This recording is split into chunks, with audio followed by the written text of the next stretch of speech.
Good morning, everyone, and welcome to today's Industry Spotlight Talk. We're very excited to have you with us. Hopefully, you're feeling okay on this Monday morning. I don't know about you, but it's looking a little bit cloudy and grim. It's a little bit cold today where I am, so hopefully, it's a little bit nicer weather where you are. And if not, you're able to push through the sadness that weather brings us and look forward to today's session. So, you'll be hearing from one of our industry insiders today, which is somebody who's currently working in the industry and talking about what their experience is like and what experiences come along with building a career in that industry. We have a maximum of an hour for today's session, and it will include a presentation with our speaker before we later move on to a student Q&A. So questions for our speaker can be submitted via the Q&A function, which you'll find just underneath the stream. You might have to scroll down a little bit on your screens to be able to see this. And it's open now, and it will remain open through the rest of the session. So we do encourage you to submit as many questions as you like in response to anything that's said today, as we love to hear from you. And if you're thinking about going into this industry, now is the time to listen to someone who's in that industry already and really get all of those questions and things you're wondering answered. So, if you find yourself experiencing any sort of issues or anything, please do let us know via that Q&A box, and one of our moderators will be on hand to help where we can as well. Now, moving on to the main event, we're very, very excited to welcome another Charlie. So we've got two Charlies on the call, including myself today, who's going to share what her career journey has been like into the world of law so far and what it might feel like to become a barrister and the journey that it's taken her to do so. So everybody, please welcome Charlie as we look forward to her presentation. Welcome. Hey everyone.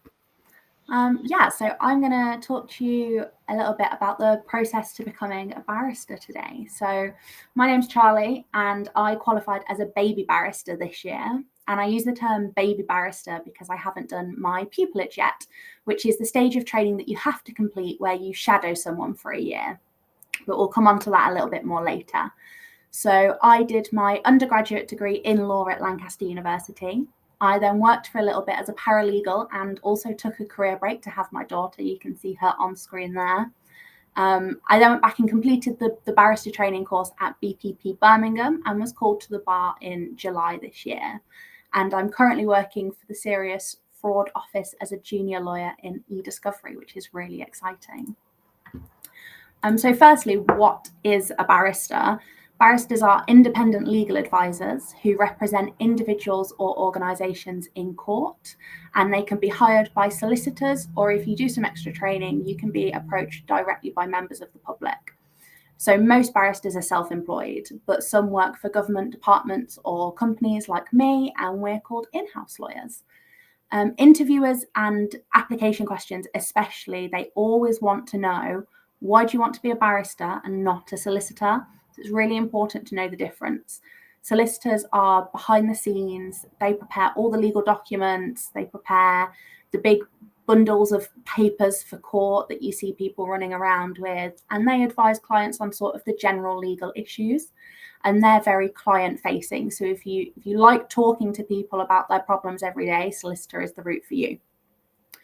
Barristers, on the other hand, provide that really specialist technical advice that you might need at later stages of a case, and they do all the courtroom advocacy. So if you like talking at people, barristers the one to pick, and they're the ones who, as you can see, wear the white wig and gown and they cross-examine the witnesses.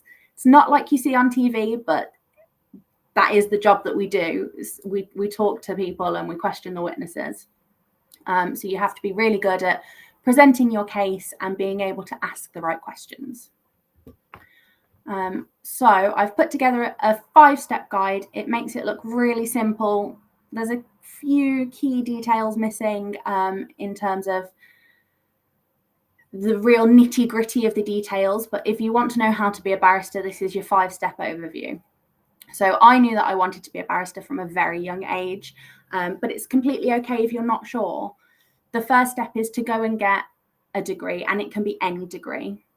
So I did a law degree, but you can do absolutely anything and then go and do what's called the GDL, which is the Graduate Diploma in Law. It's a conversion course. It takes your degree and basically adds 1 year's worth of legal knowledge onto it, and then you can go and do the rest of the course. So any degree. Then you're going to want to join an Inn of Court. And even if you don't do a law degree, I recommend joining an Inn of Court if you know that you want to be a barrister as early as possible, because they have so many events that you can go and join. And the earlier you can start doing the events and sort of mingling with the inns and the different people, the easier you're going to find that journey. The barrister world is big on networking, so the earlier you start that, the better. And also within the Inns of Court, you have to complete your mandatory 10 qualifying sessions, which is basically just 10 events that the Inn will host. They cover a range of different topics, so ethics, diversity and inclusion, advocacy, and you have to complete 10 of those before you can be called to the bar. They're really fun though. They're not a chore like they used to be. Then you go on and do your vocational training, which is the Bar Professional Training Course, or the BTC. It has a couple of different names. That usually takes you 1 year, and you can also combine that with a master's degree if you want to, which is what I did. After that, you have pupillage, which is the 1 year training period, and you get a supervisor that you're assigned to. You shadow them for 6 months, and then you start taking on some of your own cases for 6 months, but you're still very much under the watchful eye of your supervisor. After you've completed that 1 year period, they just let you loose on the world of law. And I think it's really important to note that you don't need a first class degree, and you don't need to go to Oxford or Cambridge. There are loads of barristers who went to a ton of different universities, and plenty who hold a 2-1 degree. All you need to do is show that you can meet the demands of the profession, because it is an intense profession. But people handle that intensity in a variety of different ways. So any transferable skills where you can say, look, I didn't get a first class degree, but actually I was president of this society and I taught netball in my spare time, and I also worked while I was studying. Anything that shows that you can still balance that demand, that will suffice. And once you've completed your pupillage and you're let loose on the world, you find a set of chambers to practice with permanently, and that's called tenancy. So that's if you're self-employed. Otherwise, you can just go and find a job as an in-house lawyer with any solicitor's firm or any large company. The government departments have their own in-house legal. So there's loads of different ways that you can utilise the skill of being a barrister. So how to get started? Start as early as you can. The more that you can do in the run-up to the bar training course, the easier you'll find it, because you don't have to do as much during the course. It's a very intense course. And also, the sooner you can start networking, the more opportunities are going to arise. So the only reason I currently work for the Serious Fraud Office is through a networking event that I went to. I met someone who knew that there was a job going and suggested it to me. I wouldn't have heard about it otherwise. And the only way I met him was through a networking event. So the more networking you can do, the better. Things called mini pupillages. So these are often 3 days or a week-long placement. They're not paid, but you get to shadow a barrister. And all of the big chambers especially run them. Some smaller chambers do too.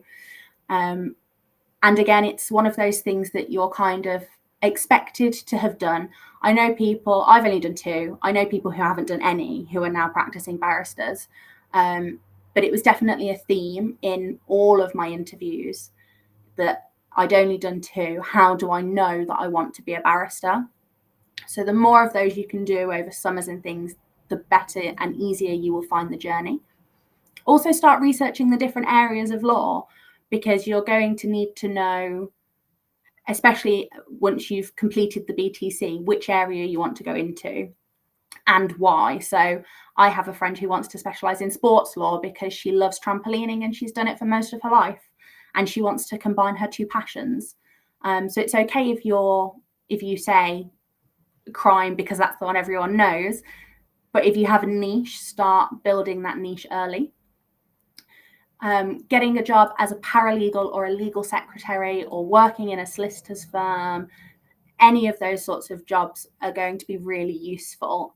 Being a paralegal is the thing that prepared me most for the bar course, because I started the course already knowing what they were talking about, which was really useful. So if you can get a job during the holidays as a paralegal, that will be really useful. If not, don't worry. Anything that shows a transferable skill. I also worked in retail and used the example of talking to very difficult customers as showing how I was able to talk to clients who might be vulnerable or might need a different way of me explaining things to them. So everything can be transferable. Going to Chambers open evenings or in events as a student, they're also really useful, not just for the networking aspect, but also so that you can start thinking, actually, is this what I want? So for me, I love court advocacy, and being in court is definitely my favorite part of my job. But I don't particularly like being self-employed. Don't like having to file a tax return. And I don't like not knowing where my next job is coming from. I much prefer to be freelance, which is what I am at the moment. Some people will very much prefer being employed. So it's really important, because you don't start to realize these things until you're in that world. I came to that realization quite late. Whereas if I'd probably been to more open evenings, I would have realized actually the workflow when you're self-employed, you really have to work for. And I probably would have realized a little bit earlier that that's not what I wanted. Going to court and watching in the public gallery is one of the most important things, I think, because you get to watch so many different kinds of advocate. You get to watch so many different types of case. And you can just go in, it's completely free. You can walk into any court, say to the usher, I'm considering a career in law. Are there any good cases on today? They'll direct you to the good ones. And it allows you to see advocacy that you don't want to do, as well as advocacy that you do want to do. So I've seen some advocates in jury trials who use a very sort of gentle tone with a jury, and they sort of hold their hand and they take them on this lovely little journey through the evidence. And that's just not my style. As you can probably hear, I talk a million miles an hour. And my style is very much, I'm going to go in, I'm going to tell the jury what the case is, and I'm just going to expect them to agree with me. Both styles are perfectly valid, but you need to find your niche, and watching other people do that is a really good way. In terms of extracurricular activities, drama, public speaking, debating, anything where you're standing up and telling a story is going to be really useful. If you don't particularly like drama, but you do like speaking, then debating is going to be sort of the best one for you.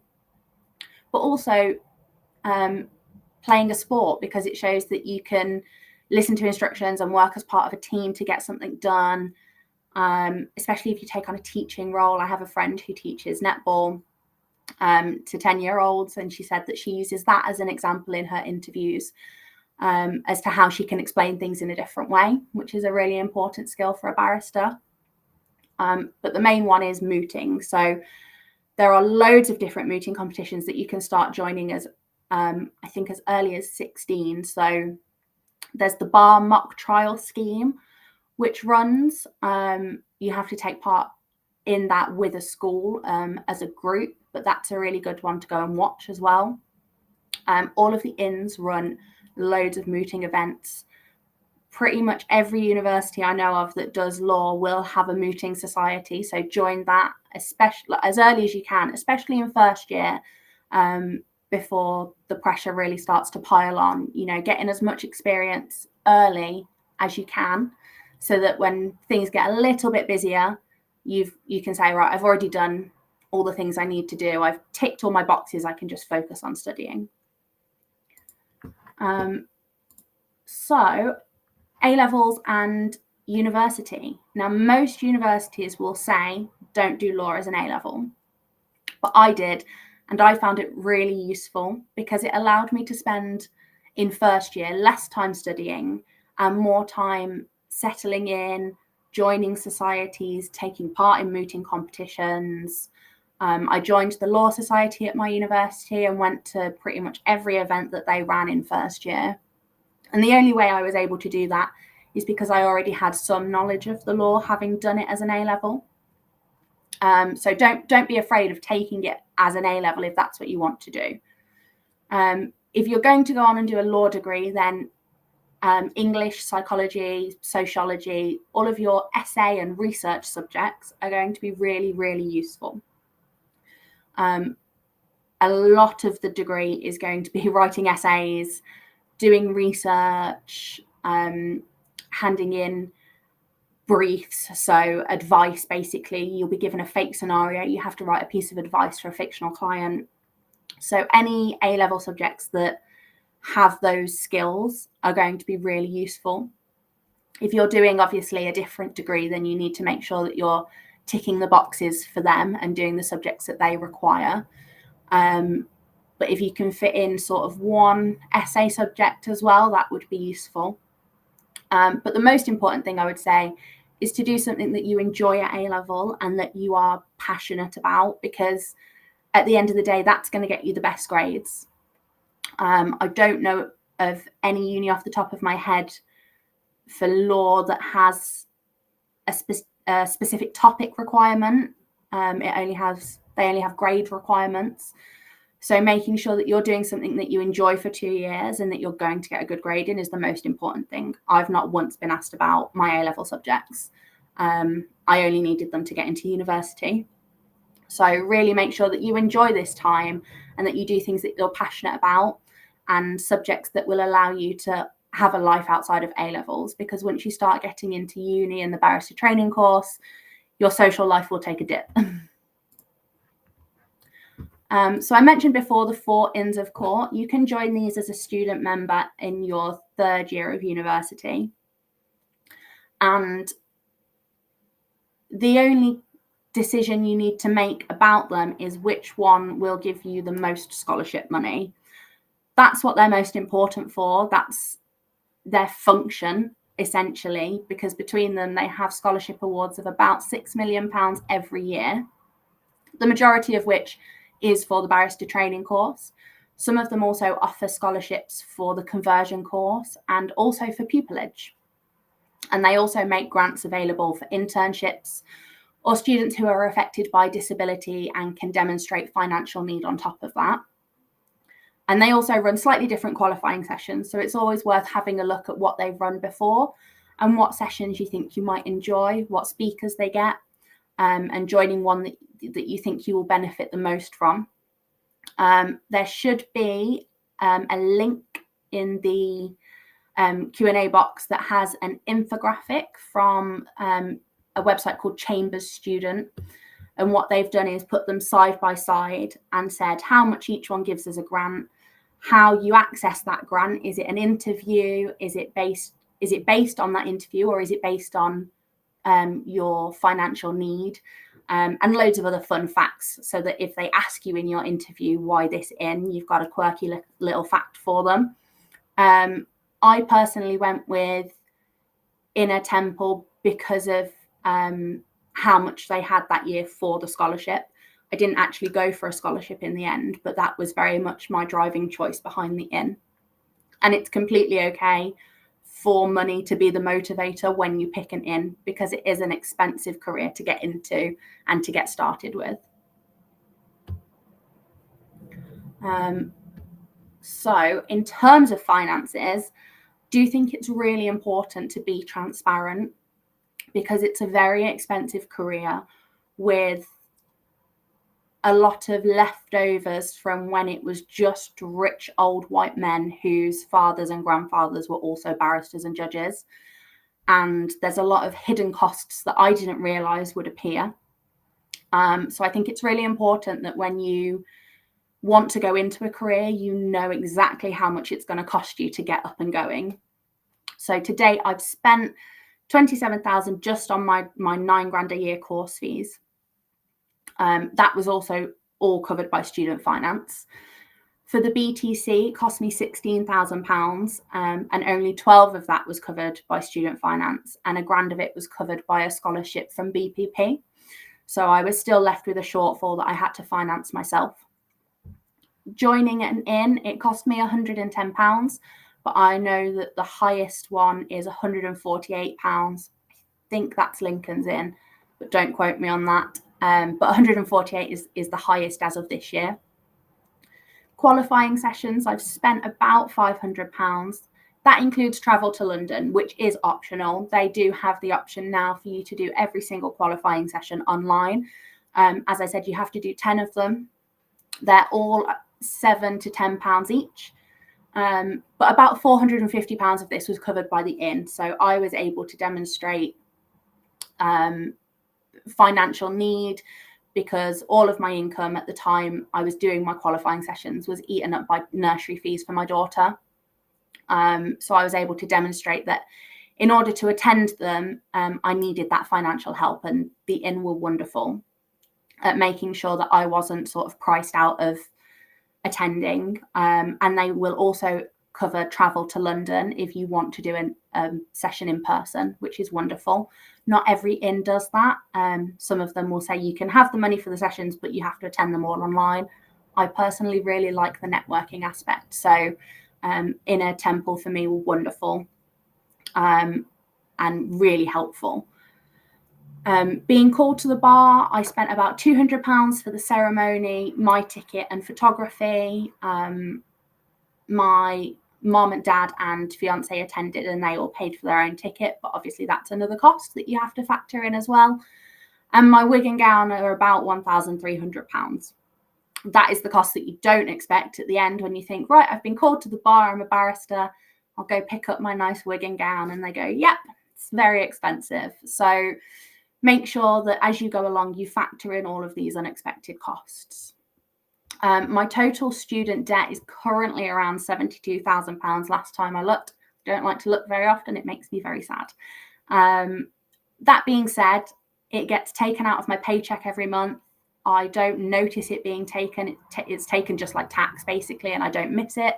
And it doesn't affect anything. It doesn't affect your credit rating. It doesn't affect your ability to buy a house. I will say if you're self-employed, you will have to pay that back yourself and work out what exactly you have to pay back. So another cost to factor in would be hiring a very good accountant. In terms of personal loans, I've taken out about £10,000 worth of personal loans just to cover my living costs while I did the course. And that obviously had to be paid back a lot sooner, and I paid that back in monthly installments. And then the good finances. So I currently earn around £35,000 with the option to progress to a higher salary. And I'm very much at the lower end of the scale. I have friends who are earning a lot more as barristers because they're self-employed. When you do pupillage, there is a minimum grant that chambers have to pay you. So for 2024, it's 23,000 for inside London and 21,000 if you're outside of London. So you will start on a lower income, but once you're fully qualified and off on your own, you do have the potential to earn a lot more. One thing that you'll want to look at is the different incomes for the different areas. So I know criminal barristers that earn very, very well, but that is all they do. The only thing they do is work in order to make that money, because there's not a lot of money in crime. On the other hand, I know commercial barristers who work 3-day weeks and are raking it in. So it's, again, perfectly okay if money is a motivator for you in this career, but you need to explain what about that area of law motivates you other than money. So a day in the life. At the minute, it looks a little bit different. I've tried to put on the slide what it would look like if I was in court and what it looks like currently for me. So at the moment, I work from home every single day, which is wonderful. I do have the option to go into the office if I want to. I do a lot of researching, a lot of drafting. I'm in e-discovery, so I do a lot of looking at different documents and working out whether or not they're useful to the case that I'm currently working on. And then also at home, you would prepare your skeleton arguments, go over notes for court, answer emails, things like that. Actually being in court is arguing, usually with your own client at first if they don't agree with you, also with your opponent, and also presenting obviously arguments to the judge and potentially a jury depending on what area of law you go into. It's not all court advocacy. A lot of the work that you do starts beforehand. So you'll go into court, you'll talk to your own client, you'll tell them what's going to happen that day. You'll then go and find your opponent. You'll ask them if there's any movement on negotiation or settlement. You'll ask them if anything new's come up in the past few hours that you need to be aware of before you go into court. You'll ask if all the witnesses are in attendance as they should be. Then you'll go into court. You'll probably talk to just the judge first. You'll get the day ready, set up. And then if it's a jury trial, they'll bring the jury in. If it's not, then you'll just start the case. Depending on the area of law as well, depends how much advocacy you'll do. So criminal law obviously has a lot of jury advocacy. Civil law, you're not in court anywhere near as often. And family law, there's a lot of negotiation and mediation before you do any advocacy. So again, you have to think about what it is in this career that you like and pick the area of law that will give you the most exposure to that. So for me, I love being in court. I love presenting my case to a jury. So I'm in criminal law. I have a friend who really doesn't particularly like advocacy at all, but likes all the other elements. So the specialist advice, being able to give really niche expertise. So that's why she's a barrister instead. So you have to pick what works for you. And just to reassure everyone that you can come from a different background and still succeed. So my parents aren't rich. I went to state school. I was eligible for free school meals. I was the first person in my family to go to university, and I didn't go to Oxbridge. I worked in retail for a while. I took a career break to have my daughter. My journey to the bar has not been linear at all. But being a barrister is one of the most dynamic and challenging and rewarding careers. Every single day is completely different in my job, and you meet so many different types of people. And that's what I focused on in my interviews. I said, my journey hasn't been linear, but because of that, I've had exposure to X, Y, Z, and I've met so many different people and developed so many different transferable skills. And that's why, coming back to it now, I would be a really good barrister. And it's all about how you can show that you would make a difference to the bar. But also the bar is changing and becoming more diverse. So in 2018, the Bar Council launched I Am the Bar. And that profiles people who have succeeded from non-traditional backgrounds. And it really aims to bring awareness to people coming into the bar from different backgrounds. And it is working. The bar is becoming much more diverse. So don't worry if you're from a completely non-traditional background. That is not a barrier to the bar. It's all about what you can bring. A few practical tips. So as I said, start networking as early as you can. Join your uni law societies and go to events. Go to in-of-court events. Basically, the theme there is go to as many events as you can, speak to as many different barristers as you can, and really start working on building that network, because it is really helpful. Do as many mooting competitions as you possibly can, or watch as many cases in the public gallery as you possibly can. Even if you don't enter the mooting competitions at first, go and watch them, because the best way to learn is from watching other people. And I think make friends at law school is really important. My experience, and I know it's an experience that's been echoed by quite a few people that I know, is that law school can be quite isolating because it's very competitive, and it doesn't need to be. I was quite nervous to start the bar course because law school had been so competitive. And actually, the people I've met on the bar course are some of the most humble and down-to-earth people I've ever met. They're all wonderful. And there was none of that competitiveness, even though actually we were all at a much later stage. So we all applied for many of the same pupilages, but we also looked over each other's pupillage applications and helped each other to perfect them, because especially if you're self-employed working in chambers, it is an isolating career and you do need to make those friends. And actually, the friend that you made in law school might be the person that links you up with a job later in life. So don't go in with a competitive mindset.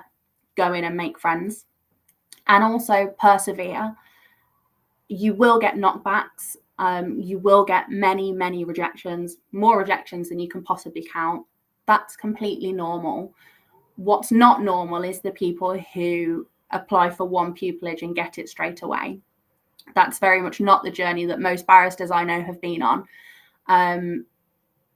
To give you sort of a statistic, out of 20 of us on the bar course, I think 15 of us applied for pupillage and 3 of us got it. So it is tough. You just have to keep at it. If it's what you want, then keep going, because I promise you, once you get there, it's completely worth it. I love my job.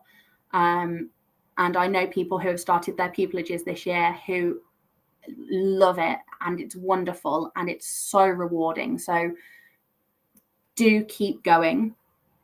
There's a couple of people that I think are really useful. So Dominic D'Souza, he runs a YouTube channel. It's crime-based, but he talks about things like how can you defend someone that you know to be guilty, and different things like that. So he's really interesting to watch. He also gives advocacy tips. Taz Aldeek, he's just completed his pupillage at the Crown Prosecution Service, so he's a prosecutor now. And he also runs a community called Legis Lab, and they give out loads of free resources. So he'll talk you through the process step by step, with all of his guides. He has advocacy guides, he has pupillage guides, he has uni guides, he has bar course guides.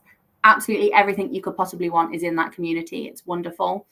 Alexandra Wilson, her Instagram name is the Essex Barrister. She's a wonderful legal influencer. She gives lots of tips. So follow her. And then also use LinkedIn and the Bar Council website. So LinkedIn is incredibly useful for connecting with people. I know a couple of people who found jobs on LinkedIn this summer through their network. And don't be afraid to follow people, connect with people on there. If you've gone to court and watched an advocate that you think is wonderful, find their name, find them on LinkedIn, send them a message, say, I saw you in court yesterday, I think you were wonderful, I just wondered if you had any tips. 9 times out of 10, the response you will get will be positive, because we want more people in the profession, and we want good people and people that will bring a wealth of life experiences. So people are very willing to help you if you just start making those connections. So don't be afraid to reach out, and keep an eye on the Bar Council website as well, because they'll post different news briefs and important information that you'll need to keep track of. And I think that everyone has listened to me rapid fire speak for long enough. So are there any questions?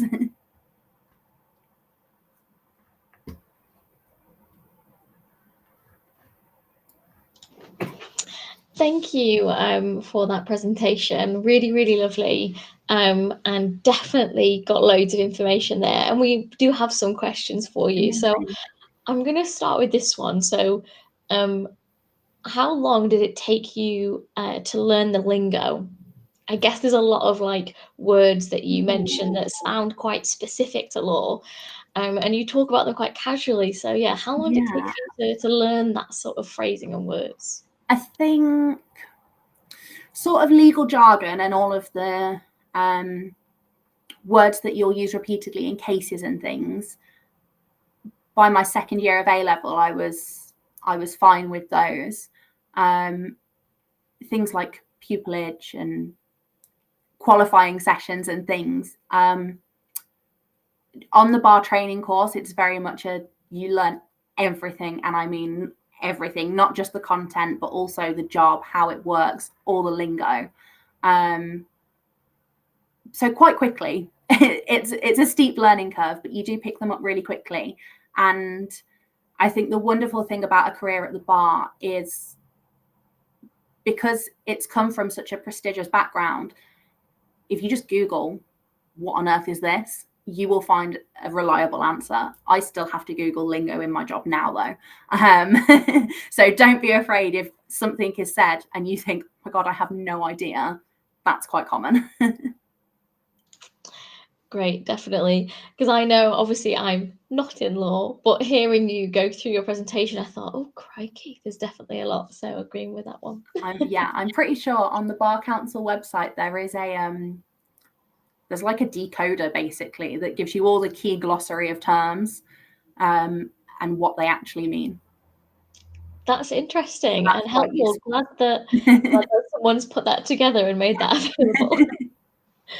Our next question then comes from the Royal Wotton Bassett Academy, and they've asked, what traits do employers look for during an interview or hiring process? Oh, so pretty much all of my interviews focused on my ability to communicate. So could I, because I had all crime interviews, so, you know, not just can I legally tell a client why they're going to prison, but can I tell them that they're going to prison in an empathetic way and a non-judgmental way? So I think your ability to communicate is a really, really big one.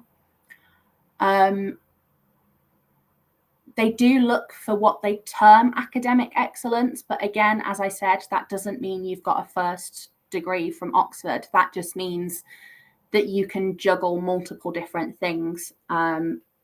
So demonstrating your ability to have a high workload and still complete things to a really good high standard is important.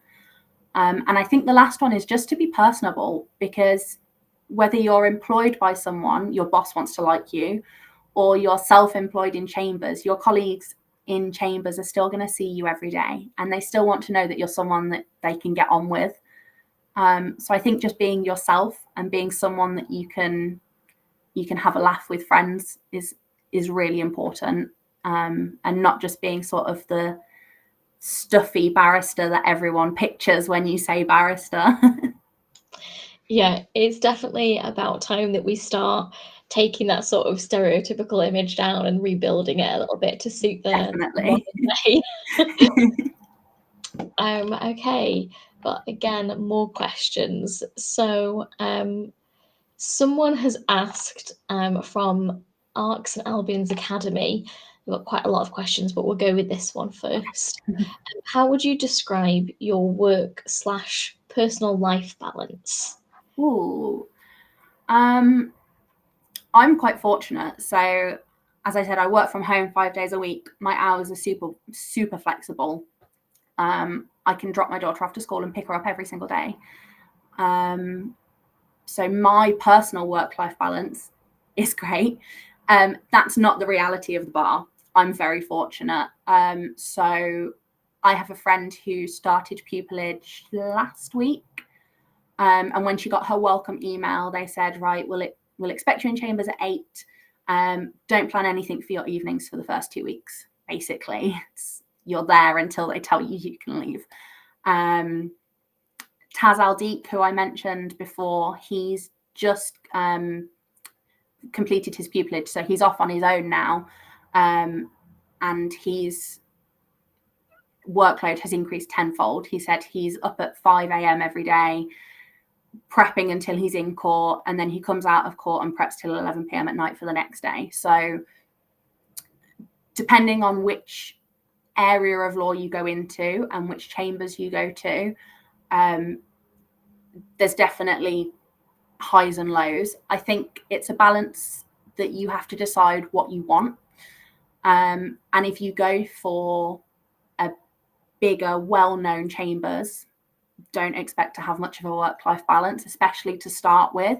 Definitely towards, later stages in your career that happens, but to start with, you can write off a work-life balance. If you go to a smaller chambers or you go to the employed bar, you will have a much better work-life balance. For me, I love the job, but being able to pick up and drop off my daughter is the key thing for me right now. That might change when she's a teenager and doesn't really want to talk to me. But it's definitely a balance. There's a balance to be struck, but you have to decide what you want from the career. Do you want to be someone who only works? If you do, that's absolutely fine. And you can chase that, and it's very rewarding. If you want a work-life balance, you have to find some of the more niche areas, and some of the jobs that aren't actively advertised. There's not a lot about the employed bar or in-house lawyers. But there is a whole market out there of people who love law, but also want to be in bed at a reasonable time. Yeah, and that's interesting, and a lot of people do choose not to have that work balance, but it's lovely to hear that you can. Yeah. It just might look a little bit differently to what you might see on TV. Yeah, definitely looks a little bit different. I don't do the same thing as my friends in pupillage. I don't do the same things as my friends who practice at the bar, self-employed. But I love my job and I get to do law every day. So yeah, definitely. We've got lots of questions coming in now. So let's go with this one, which is, do you recommend solicitor apprenticeships as a way to reduce costs and save? So I know that there is new routes into being a solicitor now, and you've got the SQE and the apprenticeships coming on board. I don't know much about how they cost. I think they do cost a little bit less. So I guess it would be a way to save costs. My worry would be that if you then wanted to transfer across and be a barrister, you would be asked why you haven't gone with the barrister route. And you would have to demonstrate a real commitment to the bar in other ways. I think the better way to do it, if you want to be a barrister, if you just want to work in law and you want to pick a legal career, then go for the cheapest one. Absolutely. If you want to be a barrister, go for as many scholarships as you can. The Inns will offer full ride scholarships. They will cover all your fees. Student finance, if you combine your barrister training course with a master's, will cover a large bulk of those fees. If you can get both, happy days, because you don't even have to work while you do it. So chase those scholarships, but don't let the financial side of it scare you. Really go after the scholarships and things and see if there are different ways in. If there's not, and going down the solicitor apprenticeship route is the only way in, then that is explainable. Because you can say, I did it because I had to. It was a financial choice, but I'm here now. I've demonstrated my commitment. Here I am. Perfect. Thank you for answering that one. We've had a question come in, and it's really an interesting one. So it's, we are joining the bar mock trial for the first time this year. Can you give us a little bit more detail about why this is useful for students to partake in? Yeah, absolutely. I'm actually a mentor for the bar mock trial this year, so it's nice to see people taking part. Basically, it gives you sort of a rapid baptism of fire into the world of advocacy. And it's a really prestigious competition. So if you put that on your CV, people take notice. You get the chance to actually present your case in court in front of real judges and real barristers, and you get feedback from people who do this for a living. So, the feedback that you get is a lot more in depth and a lot more reflective of the actual world of work. I know that I used to give feedback for Lancaster University mooting competitions before I was working. So my feedback was quite limited to, I've been told that this is what you should do, so I'm going to tell you that this is what you should do. The bar mock trial is a competition where you're being given feedback from a real judge. So he can say, actually, if this was real and you were in my courtroom today, this is what I would want to see. And it's much more in depth. Sort of invaluable then, like to get that feedback and be able to work on what you need to work on by a professional to say this is what would have helped make that case. Yeah, absolutely.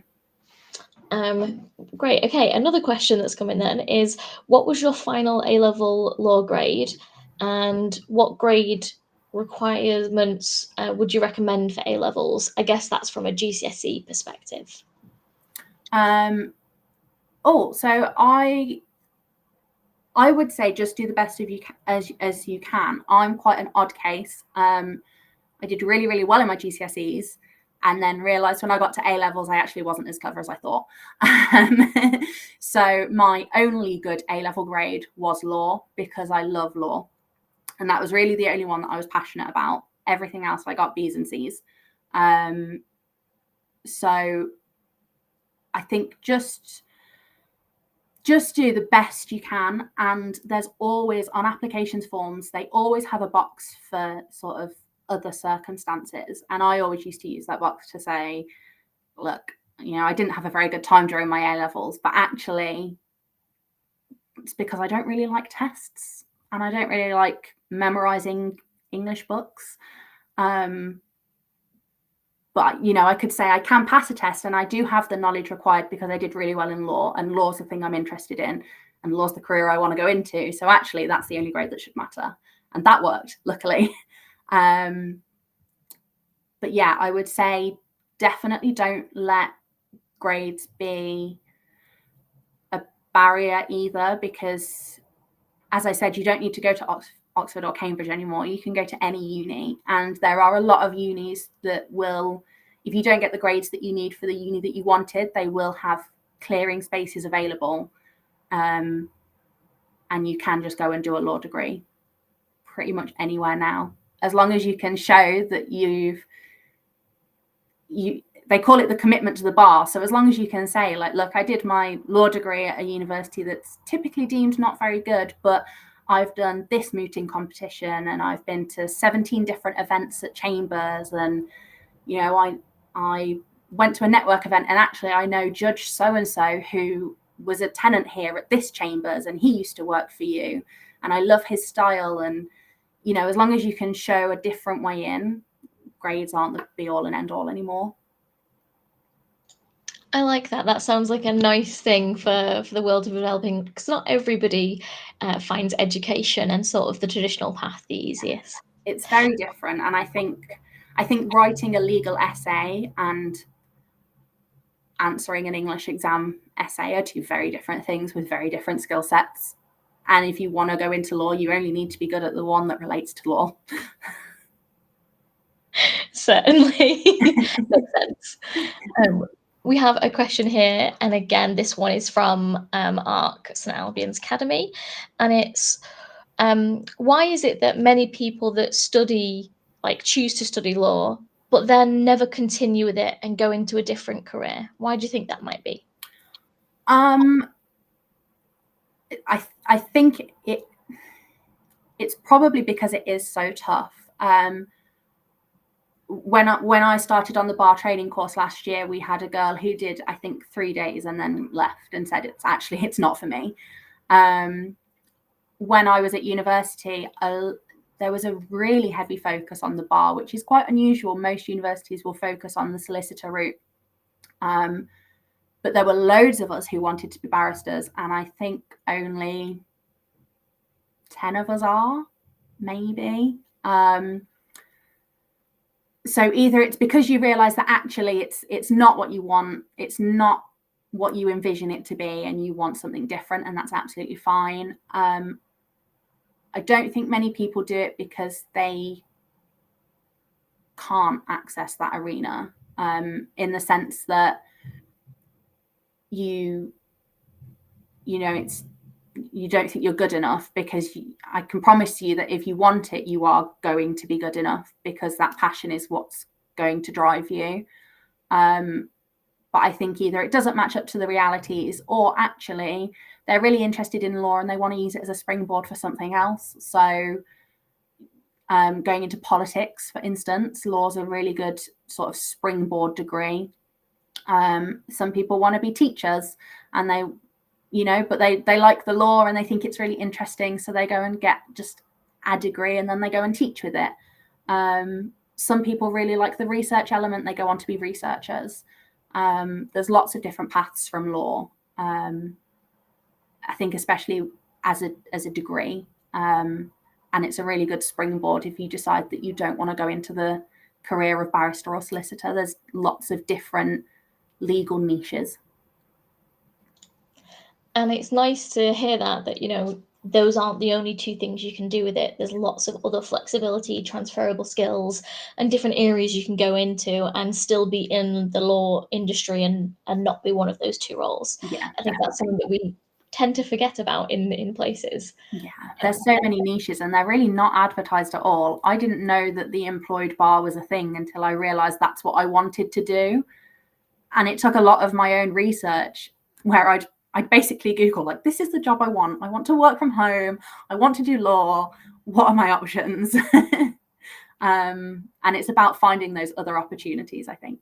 And I think people they clearly do find them, because I was on a uni course with a lot of aspiring lawyers, and they are all working in the field of law, just not as barristers or solicitors. Good. Nice to know there's a place for sort of everyone. We're heading towards the end of our time now, so I'm going to ask you this, I think, as a final sort of question or so, and it's what or have you faced any unexpected challenges in your career so far? I mean, I was derailed a little bit because I took a break to have my daughter. I think that is probably the biggest, coming back after that was the biggest challenge, because I had to demonstrate why I'd taken that break when I did. It was a conscious choice, slightly derailed even more by COVID. She was born during COVID, which was not planned. But for me, I knew that I'd done my degree, I'd gone out to work, and it was about to get really intense doing the bar course. I knew that I wanted my family set up and secure before I did that. But I think that is the biggest thing that I've had to explain. And also, I think going into work from my degree was also not linear and a bit of a challenge. I couldn't afford the bar course straight from university is the sole reason I went into work, because I knew that I wanted to do the course. I was priced out. I didn't get a scholarship the first year I applied, so I couldn't do it. And I think that was tough, because it felt like a failure, even though it very much wasn't, because working was invaluable in the end. But I think something might seem like a failure, might seem like a knockback, might seem like a challenge, might not be. It might just be putting you on the right path. And it might give you an experience that you can then talk about in all of your interviews that you're going to have. So it's challenging as a whole, but I think don't let specific challenges put you off. Keep going. Great attitude to have. Because we all get challenges no matter what our job roles are. So definitely a great thing to think about as you are moving through your career. Final long question then, which is, what is the most rewarding aspect of being a barrister? Getting to make a real difference in people's lives, and working on cases where you can see the difference that you make. I mean, you're going to lose in court. That's just, no one has 100% success rate. You will lose. But coming out of court after a win and talking to your client and being like, we've done it, we've succeeded, I've got you what you wanted, and seeing how happy that makes them, you can't top that feeling. the joy, and that's what you want, right? Your job to bring you joy. Yeah.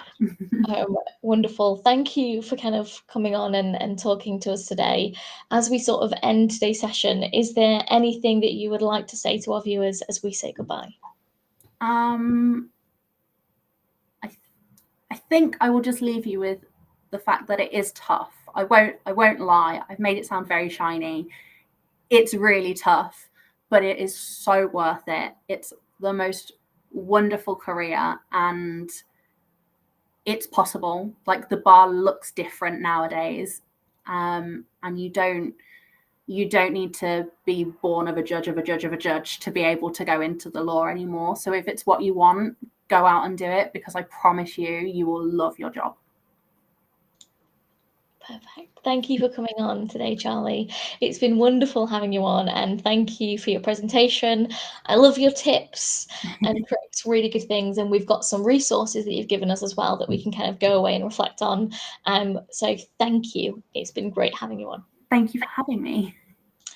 All right. Unfortunately, that's all we have time for today. So a huge thank you to all of you for tuning in. It's been really, really lovely. Thank you for sending in all your questions. Hopefully, we've had a chance to answer some of your questions, and you're feeling a little bit more prepared about what a career could look like in law in the future. There is a QR code on screen for the feedback form for today's session. So please do complete that if you have a few minutes. It will also be sent to you via email along with a link to the recording of today's session. So all feedback will be shared with our speaker. So please do complete that if you can. It's really helpful for us as a charity. But that's it for now. Thank you for joining us, and hopefully we'll see you next time.